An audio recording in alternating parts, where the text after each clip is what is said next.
Hello guys and welcome to SLS. আজকে আমরা যে বিষয়টা নিয়ে আলোচনা করব সেটি হলো ক্রোমোজোম। আমরা কেন ক্রোমোজোম পড়বো? কারণ আমাদের কোষ বিভাজন সম্পর্কে জানতে হবে।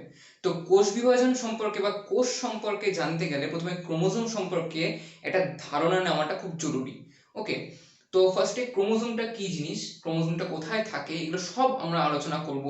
ঠিক আছে, এই ভিডিওতে সব আমরা আলোচনা করছি। এবার ফার্স্ট আমাদেরকে জানতে ক্রোমোজোম অ্যাকচুয়ালি কি জিনিস, এটাকে জানতে গেলে আমাদেরকে প্রথমে জানতে হবে যে ক্রোমোজোম কি দিয়ে তৈরি।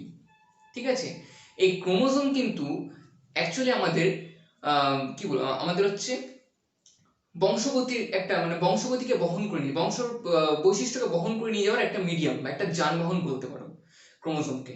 ঠিক আছে, এই ক্রোমোজোমের মধ্যেই কিন্তু ডিএনএ এবং আরএনএ থাকে। ডিএনএ আরএনএ হচ্ছে আমাদের জেনেটিক ম্যাটেরিয়াল, অর্থাৎ আমাদের বংশগতির যেসব বৈশিষ্ট্যগুলো সেগুলোকে বহন করে একটা বংশ থেকে আরেকটা বংশে বহন করে নিয়ে যেতে যেই যানবাহনটা বা যেই গাড়িটার প্রয়োজন হচ্ছে সেটি হচ্ছে ডিএনএ এবং আরএনএ, যেটি কোথায় থাকে, যেটি ক্রোমোজোমে থাকে।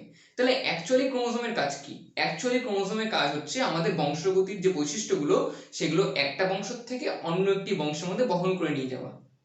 তাহলে এর থেকে আমরা সহজেই বুঝতে পারছি যে ক্রোমোজোম, এই ক্রোমোজোমটা হচ্ছে অ্যাকচুয়ালি কি দিয়ে তৈরি। ক্রোমোজোমটা হচ্ছে প্রথমে আমরা বলতে পারবো যে ডিএনএ এবং আরএনএ ক্রোমোজোমের প্রধান উপাদান আমরা বলতে পারি, ডিএনএ এবং আরএনএ, কারণ ডিএনএ আরএনএ ছাড়া ছাড়া হচ্ছে ক্রোমোজোমটা গঠিত হতে পারে না। ওকে, এবার ক্রোমোজোমে কি থাকে? দুই ধরনের প্রোটিন থাকে ক্রোমোজোমের মধ্যে। ক্রোমোজোম ক্রোমোজোম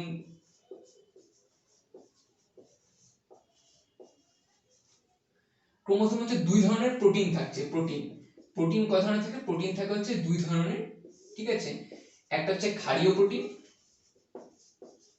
একটা হচ্ছে আম্লিক প্রোটিন। আম্লিক প্রোটিন, ঠিক আছে। এই ক্ষারীয় প্রোটিনের মধ্যে কি পড়ছে? ক্ষারীয় প্রোটিনের মধ্যে পড়ে হচ্ছে হিস্টোন প্রোটিন। ক্ষারীয় প্রোটিন, ঠিক আছে, ক্ষারীয় প্রোটিনের মধ্যে মধ্যে পড়ছে হচ্ছে হিস্টোন প্রোটিন। এবং আম্লিকের মধ্যে পড়ছে হচ্ছে নন হিস্টোন, যেগুলো আছে নন হিস্টোন প্রোটিন যেগুলো, সেগুলো হচ্ছে আম্লিক প্রোটিনের মধ্যে পড়ে। তাহলে প্রথমে বলেছিলাম যে ক্রোমোজোমকে আমাদেরকে জানতে গেলে জানতে হবে যে ক্রোমোজোমটা কি দিয়ে তৈরি। অর্থাৎ যদি আমাদেরকে কোনো সাবজেক্ট সম্পর্কে জানতে হয় তাহলে সাবজেক্টের খুঁটিনাটি সম্পর্কে আগে জেনে নেওয়াটা খুব জরুরি। ঠিক সেই জন্যই বলছি যে ক্রোমোজোমটা সম্পর্কে একটা পুরো আইডিয়া পেতে গেলে আমাদের ক্রোমোজোমের ক্রোমোজোম যেসব জিনিসপত্রের তৈরি সেগুলোকে আমাদেরকে জানতে হবে। ঠিক আছে, তো এগুলো হচ্ছে আমি এখানে প্রথমে আলোচনা করে নিচ্ছি। তো ক্রোমোজোম হচ্ছে প্রোটিন দ্বারা তৈরি। ক্রোমোজোমের মধ্যে যে প্রোটিন থাকে, যে প্রোটিন পার্টটি আছে সেটি দুইটা ভাগে বিভক্ত, একটা হচ্ছে ক্ষারীয় প্রোটিন, একটা হচ্ছে আম্লিক প্রোটিন। ক্ষারীয় প্রোটিন কে বলছে হিস্টোন প্রোটিন। মানে হিস্টোন প্রোটিনটা কি জিনিস? অ্যাকচুয়ালি প্রোটিন কি জিনিস? প্রোটিন হচ্ছে যে অ্যামাইনো অ্যাসিড দ্বারা, অ্যামাইনো অ্যাসিড হচ্ছে পরস্পর পেপটাইড বন্ধন দ্বারা যুক্ত হয়ে প্রোটিন তৈরি করে। ঠিক আছে, ঠিক তেমনি এই হিস্টোন প্রোটিন কে কে তৈরি করে? আর্জিনিন। আর্জিনিন হচ্ছে হিস্টোন প্রোটিন তৈরি করে। আমি জাস্ট এখানে শর্টকাট করে নিচ্ছি। আর্জিনিন, আর্জিনিন হচ্ছে আর্জিনিন, তারপর হিস্টিডিন। হ্যাঁ, এগুলো হচ্ছে আর্জিনিন, হিস্টিডিন, লাইসিন। ঠিক আছে, এইসব এইসব অ্যামাইনো অ্যাসিড গুলো হচ্ছে হিস্টোন প্রোটিন তৈরি করে। অর্থাৎ এইসব অ্যামাইনো অ্যাসিড গুলো পরস্পর পেপটাইড বন্ধনী দ্বারা যুক্ত হয়ে পলিপেপটাইড তৈরি করে, তারপর সেই পলিপেপটাইড থেকে এই হিস্টোন প্রোটিন গুলো তৈরি হয়। তো এই হিস্টোন প্রোটিন গুলো কি কি? এই হিস্টোন যে প্রোটিনটা আছে এটি কিন্তু একটা প্রোটিন নয়, এর মধ্যে অনেকগুলি ভাগ রয়েছে। কি কি আছে? H1, H2A, H2B, H3 আর H4, এই 5 ধরনের ভাগ রয়েছে হিস্টোন প্রোটিনের মধ্যে। ঠিক আছে, তাহলে এতদূর অবধি নিশ্চয়ই ক্লিয়ার আছে যে ক্রোমোজোম কি দিয়ে তৈরি, ক্রোমোজোম প্রোটিন দিয়ে তৈরি। সেই প্রোটিনটাকে দুটো ভাগে ভাগ করা হচ্ছে, ক্ষারীয় এবং আম্লিক। ক্ষারীয় প্রোটিনের মধ্যে হচ্ছে হিস্টোন প্রোটিন পড়ছে, আর আম্লিক মধ্যে নন হিস্টোন প্রোটিন পড়ছে। ক্ষারীয় প্রোটিনটা হচ্ছে হিস্টোন প্রোটিন, যেটা আর্জিনিন, লাইসিন এগুলো দ্বারা, এই অ্যামিনো অ্যাসিড গুলো দ্বারা তৈরি। এবং এই হিস্টোন প্রোটিনটা হচ্ছে H1, H2A, H2B, H3 এবং H4, এই 5টা সাব ইউনিট বা হচ্ছে ভাগ নিয়ে গঠিত। ঠিক আছে, হিস্টোন প্রোটিনটা। এছাড়া এই ক্রোমোজোমে আরেকটা কি থাকে, যেটা থাকে হচ্ছে সেটা হচ্ছে জেনেটিক ম্যাটেরিয়াল, অর্থাৎ ডিএনএ অথবা আরএনএ। ঠিক আছে, ডিএনএ আরএনএ, এই দুটো জিনিস থাকে ক্রোমোজোমের মধ্যে। তো ডিএনএ টা কি জিনিস এবং আরএনএ টা কি জিনিস? আমরা ছোটবেলা থেকে পড়ে আসছি যে ডিএনএ হচ্ছে দ্বিতন্ত্রী জেনেটিক ম্যাটেরিয়াল বা হচ্ছে বংশগতি বহনকারী একটা বস্তু, যেটা হচ্ছে দ্বিতন্ত্রিকার। মানে দ্বিতন্ত্রী মানে কি? দুইটা সুতো, সুতো, তন্ত্রী মানে তন্ত্রীর কথা থেকে সুতো, তন্ত্রীটা সুতো থেকে এসেছে। দ্বিতন্ত্রী মানে কি? দুটো সুতো, এরকম দেখতে এরকম।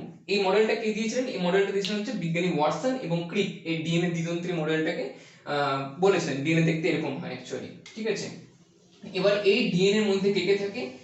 এ টি জি সি, এই তিনটা হচ্ছে বেস, মানে কি এই তিনটা হচ্ছে নাইট্রোজেনাস বেস থাকে, ঠিক আছে। অ্যাডেনিন, থাইমিন, গুয়ানিন এবং সাইটোসিন, এই চারটা হচ্ছে নাইট্রোজেনাস বেস থাকে, যার মধ্যে অ্যাডেনিন সব সময় থাইমিনের সঙ্গে যুক্ত হয় এবং গুয়ানিন সব সময় হচ্ছে সাইটোসিনের সঙ্গে যুক্ত হয় এভরি টাইম। যদি এটার বিপরীতটা হয় তাহলে সেটা মিউটেশন হয়ে যায়, সেটা পরের ব্যাপার। আগে এইটুকুটা জেনে নেওয়া উচিত যে অ্যাডেনিন সবসময় থাইমিনের সঙ্গে যুক্ত হয় ডবল বন্ড দিয়ে, ডবল হাইড্রোজেন বন্ড দিয়ে, আর গুয়ানিন সবসময় সাইটোসিনের সঙ্গে যুক্ত হয় ট্রিপল হাইড্রোজেন বন্ড দিয়ে, ঠিক আছে। তো এগুলো কোথায় অবস্থান করছে? এগুলো অবস্থান করছে হচ্ছে এই অঞ্চলে। এখানে হচ্ছে অ্যাডেনিন যুক্ত হচ্ছে থাইমিনের সঙ্গে, ঠিক আছে, এখানে গুয়ানিন যুক্ত হচ্ছে সাইটোসিনের সঙ্গে, এই অঞ্চলগুলোতে এরকম করে যুক্ত হয় বেসগুলো, ঠিক আছে।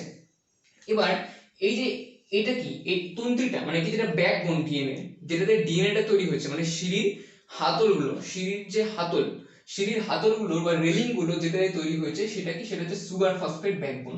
অর্থাৎ sugar phosphate sugar phosphate sugar phosphate sugar phosphate এরকম পরপর যুক্ত হয়ে এই তন্ত্রীর মতন জিনিসটা তৈরি করেছে, বা যেটাকে আমরা সিঁড়ির হাতল হিসেবে বলে থাকি।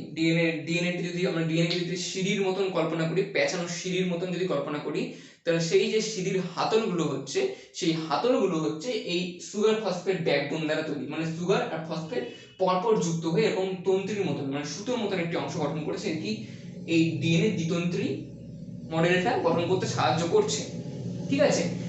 দেন এই সুগার ফসফেটের সঙ্গে, যে সুগারের সঙ্গেই হচ্ছে এই বেসগুলো যুক্ত থাকে, এ জি টি সি, এগুলো হচ্ছে সুগারের সঙ্গেই যুক্ত থাকে, ঠিক আছে।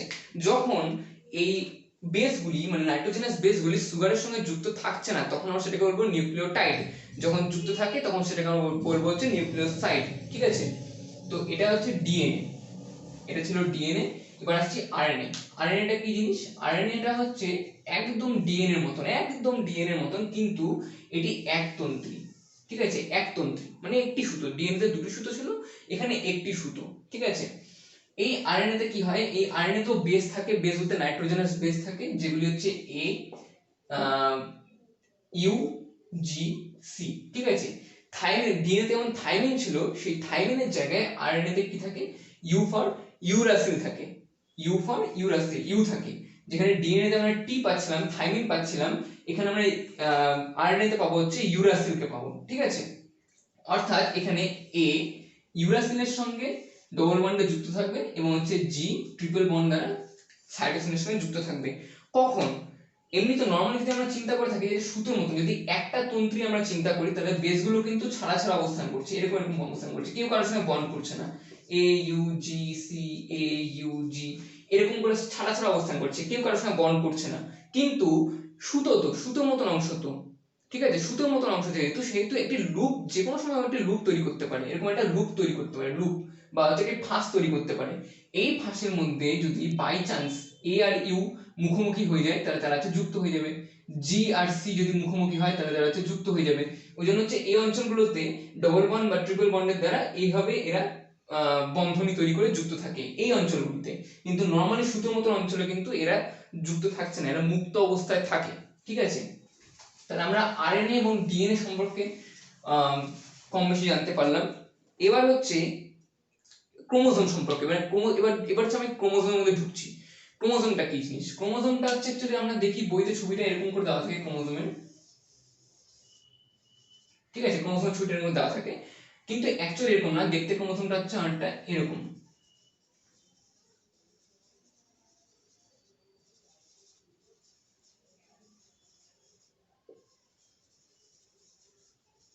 ক্রোমোজোম দেখতে কিন্তু এরকম হয়, ঠিক আছে, ক্রোমোজোম দেখতে এরকম হয়, কিন্তু আমরা দেখি এরকম করে, কারণ হচ্ছে এটা একটা সিম্পলিফাই রূপ, মানে আমরা এরকম করে কেন দেখি না, কারণ এটা দেখতে একটু জটিল লাগছে, ওই জন্য আমরা নর্মালি এই রূপটাতেই নর্মালি বিচার করে থাকি, ঠিক আছে।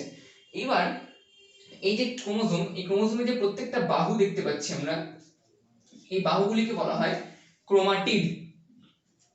অর্থাৎ এই যে এগুলো হচ্ছে ক্রোমাটিড, ঠিক আছে, এগুলোকে বলা হয় ক্রোমাটিড।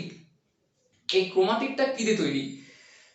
এই ক্রোমাটিডটা হচ্ছে ক্রোমাটিন জালিকাতে তৈরি। এই ক্রোমাটিডটা কি দিয়ে তৈরি? ক্রোমাটিন জালিকা। ক্রোমাটিডটা দেখাচ্ছিলাম, আমি দেখিয়েছিলাম যে এরকম ছিল ক্রোমাটিডটা, এরকম ছিল।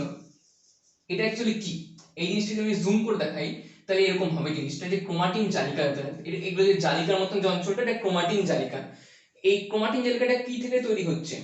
এটা তৈরি হচ্ছে এরকম অঞ্চল থেকে, যে হিস্টোন নামে যে প্রোটিনটা থাকে, এই হিস্টোন নামে প্রোটিনটাকে পেঁচিয়ে, আমি এটাকে অন্য কালি ইউজ করছি, এটাকে হিস্টোন নামে প্রোটিনটাকে আমি নীল কালিতে ইউজ করলাম, আর ডিএনএটাকে লাল কালিতে আমি ইউজ করছি। এই হিস্টোনটাকে হচ্ছে পেঁচিয়ে ডিএনএটা অবস্থান করে। আবার এখানে একটা হিস্টোন, ধরা যাক এখানে একটা হিস্টোন প্রোটিন আছে, তো এই হিস্টোনটাকে পেঁচিয়ে নিয়ে এরকম করে অবস্থান করে, ঠিক আছে। এখানে হিস্টোন প্রোটিন গুলোকে চারপাশ দিয়ে পেঁচিয়ে থাকে ডিএনএটা। এই লাল কালিটা হচ্ছে আমি ডিএনএ কে দেখানোর জন্য ইউজ করেছি, আর হচ্ছে নীল কালিটা হচ্ছে আমি হিস্টোন প্রোটিন গুলোকে দেখানোর জন্য ইউজ করেছি। তো এগুলো হচ্ছে হিস্টোন প্রোটিন, আর লালগুলো হচ্ছে ডিএনএ। এবার এই হিস্টোন প্রোটিনটাকে ডিএনএটা পেঁচিয়ে পেঁচিয়ে অবস্থান করছে, ঠিক আছে। এর ফলে কি হচ্ছে, স্থানে স্থানে কিছু মুক্তোর মতন, মানে পুঁতির মতন অঞ্চলের সৃষ্টি হচ্ছে। ওগুলি হচ্ছে ক্রোমোনিমা, ওগুলোকে বলা হয় ক্রোমোনিমা বা ক্রোমোনিমাটা বলা হয় ওগুলোকে, ঠিক আছে। আর এই যে জালিকাটাকে তৈরি করছে, সুতোর মতন যে অংশটা তৈরি করছে, এটাকে বলা হয় হচ্ছে ক্রোমাটিন জালিকা। মানে এটাকে আমি জাস্ট জুম করে দেখালাম যে এটা দেখতে অ্যাকচুয়ালি কেমন, এরকম দেখতে হয় এটা অ্যাকচুয়ালি, ঠিক আছে। তো এটা হচ্ছে এর জুম করা ভার্সন বলতে পারো। এবার আসছি ক্রোমোজোমের যে মডেলটা আমরা বইতে দেখতে পাই, বইয়ের মধ্যে যে মডেলটাকে, এই সামনের যে অঞ্চলটি রয়েছে, এই দুটো হচ্ছে টেলোমিয়ার। এই দুটো কি বলা হয়? এই দুটোকে বলা হয় টেলোমিয়ার, ঠিক আছে। টেলোমিয়ার মানে কি? যে টেলোমিয়ার মানে যে ক্রোমোজোমের যে এন্ড পোর্শন গুলো, সেগুলোকে আমরা টেলোমিয়ার বলছি। তো এই অঞ্চলটাকে বলা হয় টেলোমিয়ার। ঠিক টেলোমিয়ারের পরে যে খাঁজ কাটা যে অংশ দেখতে পাচ্ছি, এই যে এখানে একটা খাঁজ কাটা অংশ আছে আর এখানে একটা আছে, এই যে একটা খাঁজ কাটা অংশ আর এই যে একটা খাঁজ কাটা অংশ, এটাকে আমরা বলছি গৌণ খাঁজ। কেন এটা গৌণ খাঁজ? কারণ এইটা হচ্ছে প্রাথমিক খাঁজ বা প্রাইমারি খাঁজ, যেখানে সেন্ট্রোম, যেখানে হচ্ছে সেন্ট্রোজোমটা যেখানে অবস্থান করছে, এটাকে কি বলা হয়? এটাকে বলা হয় হচ্ছে সেন্ট্রোজোম, ঠিক আছে। সেন্ট্রোজোম বলা হয় এটাকে। সেন্ট্রোজোমটা কোথায় অবস্থান করছে? সেন্ট্রোজোমটা হচ্ছে প্রাথমিক খাঁজে অবস্থান করছে, এবং প্রাথমিক খাঁজকে ছেড়ে দিলে আমরা যে দুটো খাঁজ পাচ্ছি সেগুলোকে বলা হয় গৌণ খাঁজ, ঠিক আছে। এই যে ভেতর যে আমরা সুতোর মতন অংশ দেখতে পাচ্ছি, এটাকে আমরা বলবো হচ্ছে ক্রোমাটিন জালিকা, এবং এই যে পুঁতির মতন যে পুঁতির বলের মতন যে অংশগুলো দেখতে পাচ্ছি, এগুলো হচ্ছে ক্রোমোনিমাটা বা ক্রোমোনিমা, যেটাকে তখন দেখালাম যে হিস্টোনটাকে যে পেঁচিয়েছিল ডিএনএটা, ওটাই হচ্ছে পুঁতির মতন অংশগুলো। এটা হচ্ছে পুঁতির মতন যে অংশগুলো দেখতে পাচ্ছি, এটা সেইটাই, যে হিস্টোনটা যে পেঁচিয়ে আছে, হিস্টোনটাকে পেঁচিয়ে ডিএনএটা যে অবস্থান করছে, এটা হচ্ছে ওই অঞ্চলটাই, ঠিক আছে। এবার যে সেন্ট্রোমিয়ার, এই সেন্ট্রোমিয়ার, সরি সেন্ট্রোজোম না, এটা সেন্ট্রোমিয়ার হবে, এটা সেন্ট্রোমিয়ার। সেন্ট্রোমিয়ার, সেন্ট্রো সেন্ট্রোজোম হচ্ছে একটা আলাদাই অর্গানেলি, কোষের আলাদা একটা অর্গানেলি, যেটা কোষ বিভাজনে সাহায্য করে, ঠিক আছে। তো ওটা সেন্ট্রোজোম না, এটা সেন্ট্রোমিয়ার হবে। এই অঞ্চলটাকে আমরা বলবো সেন্ট্রোমিয়ার। এটা হচ্ছে গৌণ খাঁজ, এটা প্রাথমিক খাঁজ, এবং এর ভিতরে যে সুতোর মতন অংশ দেখতে পাচ্ছি, এগুলোকে বলা হয় ক্রোমাটিড। এই সুতোর মতন গোটা অংশটা হচ্ছে ক্রোমাটিড, অর্থাৎ একটি বাহু। এই যে একটি বাহু, এই একটি বাহু, এটা হচ্ছে এই একটা বাহু বা একটা বাহু, এটা হচ্ছে ক্রোমাটিড, ঠিক আছে। আর এই ক্রোমাটিডটা যেটা জালিকার মধ্যে যেই সুতোটা তৈরি, সেটা হচ্ছে ক্রোমাটিন জালিকা। আর এই ক্রোমাটিন জালিকার মধ্যে পুঁতির মতন অংশগুলো আমরা দেখতে পাচ্ছি, পুঁতির মতন যে অংশগুলো, মানে ফোলা ফোলা অংশগুলো দেখতে পাচ্ছি, এই অংশগুলোকে আমরা বলি হচ্ছে ক্রোমোনিমাটা বা ক্রোমোনিমা, ঠিক আছে। ওই ডিএনএটা হচ্ছে হিস্টোনকে পেঁচিয়ে আছে অঞ্চলগুলোতে। এবার গৌণ খাঁজ অঞ্চলে যদি টেলোমিয়ার যদি খুব কাছে গৌণ খাঁজ অঞ্চলটা অবস্থান করে, তাহলে হচ্ছে টেলোমিয়ারটা ফুলে বাল্বের মতন আকার ধারণ করে। বাল্ব অর্থাৎ হচ্ছে আমাদের ইলেকট্রিক বাল্বের মতন আকার ধারণ করে। ওই জন্য তখন এটাকে আমরা বলবো হচ্ছে স্যাট ক্রোমোজোম বা স্যাটেলাইট ক্রোমোজোম, ঠিক আছে। এটাকে আমরা বলবো হচ্ছে স্যাট ক্রোমোজোম বা স্যাটেলাইট ক্রোমোজোম। ওকে, এটাকে আমি যদি জুম করে দেখাই এই জিনিসটাকে, তাহলে দেখতে একটা এরকম হবে, এই যে এরকম হচ্ছে দেখতে, ঠিক আছে। এখানে সেই হিস্টোন গুলো আছে, এখানে হিস্টোন গুলো আছে, এখানে ডিএনএ টা একদম র‍্যাপ করেছে। এটাকে আমরা বলবো হচ্ছে ক্রোমাটিন তন্তু বা ক্রোমাটিন জালিকা, আর এটাকে বলবো হচ্ছে আমরা ক্রোমোনিমা বা ক্রোমোনিমাটা বলবো এটাকে। ওকে, তো এরপর আমরা আসছি হচ্ছে, তোমরা পেয়েছো এই ভিডিওটার মাধ্যমে, এবং এই ক্রোমোজোম সম্পর্কে যেটুকু জিনিসটা এখানে আমি দেখালাম, সেটাই পরবর্তীকালে কোষ বিভাজন যখন পড়ানো হবে তখন সেখানে কাজে লাগবে, ঠিক আছে। তাহলে ক্রোমোজোমটা কি জিনিস, তাহলে আমরা যদি একদম সোজা ভাষায়, মানে লাস্টে আমি শুধু রিকল করার জন্য বলছি যে ডিএনএ বা আরএনএ, ঠিক আছে, ডিএনএ বা আরএনএ, এই ডিএনএ বা আরএনএ থেকে হিস্টোন প্রোটিনটা যখন যুক্ত হয়, তখন তৈরি করে কি ডিএনএ বা আরএনএ এই হিস্টোন প্রোটিনটাকে এরকম করে পেঁচিয়ে থাকে, এই পেঁচিয়ে থাকা অবস্থানকে কি বলা হয়, পেঁচিয়ে থাকলে পরে নিউক্লিয় বা ক্রোমাটিন জালিকা তৈরি করে, ক্রোমাটিন ক্রোমাটিন জালিকা তৈরি করছে। এই ক্রোমাটিন জালিকা থেকে তৈরি হয় হচ্ছে ক্রোমাটিড, ক্রোমাটিড তৈরি হয়, ক্রোমাটিন জালিকা থেকে তৈরি হয় ক্রোমাটিড, ক্রোমাটিন জালিকা এখান থেকে তৈরি হয় হচ্ছে ক্রোমাটিড। অর্থাৎ এই যে